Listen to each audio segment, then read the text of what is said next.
Here's a great question to ask yourself if you're struggling with persistent pain, which probably if you're watching this video then probably are. Can't see why else you might be watching it. A great question to ask yourself is, what's the story here? So what identity essentially have I created for myself and then repeatedly tell myself every day and every night?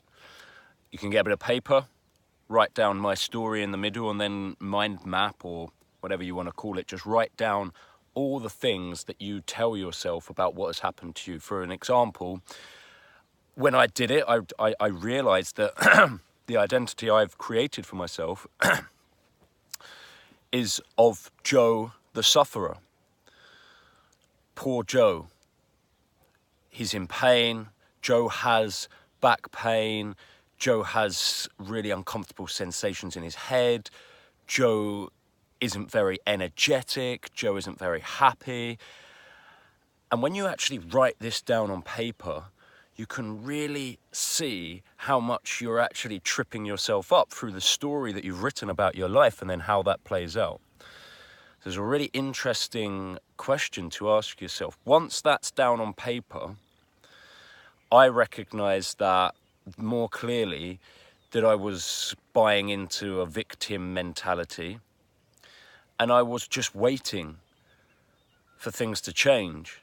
But writing it down, I could see that nobody ever changed through being a victim and having negative thoughts around their life. When change happens through, first of all, awareness, you have to be aware of what's going on, and that's why it helps to write things down, because you can actually see, wow, this is what I'm saying to myself on a regular basis. No wonder I'm feeling pretty down, or no wonder, because I believe, it's my strong belief that the way that we frame the situation, the thoughts we have around it, they can have a massive impact on how much we suffer or how little we suffer, and even the actual physical sensations themselves. It can really change them. Your brain is the best drug cabinet in the world. You can actually change your sensations you're having in your body, and I've read some books on it.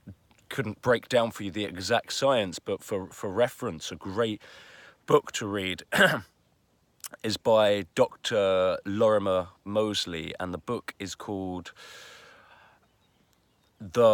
something like The Protector Meter, which is an unusual name, I know, but it's a very, very helpful book because it explains a lot about persistent pain and all the factors that affect it and how you can really take back control.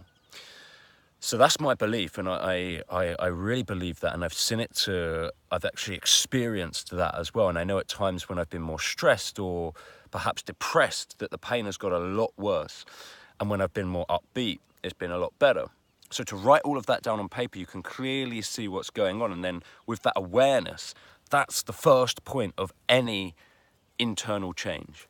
You have to have awareness, because if you're not aware of what's going on, then you're not going to change anything. So when you're acutely aware of how much you're kind of tripping yourself up, then you can start to change that consciously.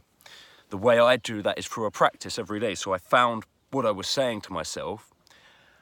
Then on the next bit of paper, I wrote down all the opposites to that, recorded that on an audio on my iPhone, and then I just play that to myself in my headphones every day. So I tell myself, you are healthy, you are abundant, you do feel happy, the sensations are getting less and less, you are in complete control of this, you are not a victim, you're not a sufferer, you are not your pain.